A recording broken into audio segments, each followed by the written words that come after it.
Voter slip বা voter number কিভাবে বার করবেন আপনার মোবাইল দিয়ে।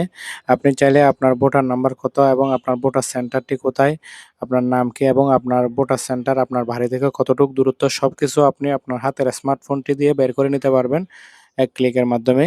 তো আমরা সেজন্য আমাদের মোবাইলে একটা সফটওয়্যার ইনস্টল করব। আপনি প্লে স্টোরে চলে যাবেন, যাওয়ার পর এখানে স্মার্ট ইলেকশন ম্যানেজমেন্ট বিডি নামের একটা অপশন অ্যাপস আছে। এই অ্যাপসটা আপনারা ডাউনলোড করে নেবেন।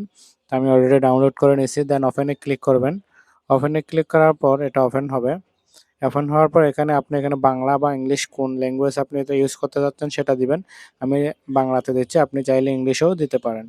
দেন আমরা এখানে দেখব যে ত্রয়োদশ জাতীয় সংসদ নির্বাচন এটা লেখা থাকবে, আপনি এটাতে ক্লিক করবেন। ক্লিক করার পর এখানে আপনাকে দেখাবে যে আপনি কোন এলাকার ভোটার, এখান থেকে সিলেক্ট করতে হবে।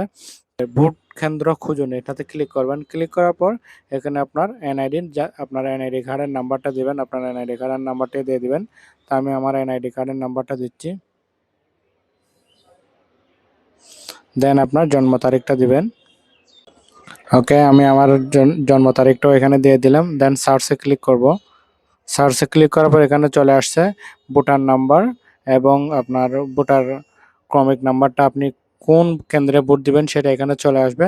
এবং আপনার এখান থেকে যদি আপনি এই যে দিক নির্দেশনাতে ক্লিক করেন তাহলে আপনাকে আপনার যে আপনি লোকেশনে আছেন সেখান থেকে আপনার ভোটার কেন্দ্রটা কতটুকু দূরত্বের মধ্যে সেটা আপনাকে জানিয়ে দেবে। আমি আমার ভোট কেন্দ্র থেকে এখন অনেক দূরে, সেজন্য এটা দেখাচ্ছে। তো আপনি চাইলে এই অ্যাপসটার মাধ্যমে আপনার ভোটার কেন্দ্রের এই দূরত্বটা জেনে নিতে পারবেন এবং আপনার ভোটার নাম্বার, ভোটার স্লিপ সবকিছু আপনি এখান থেকে জেনে নিতে পারবেন।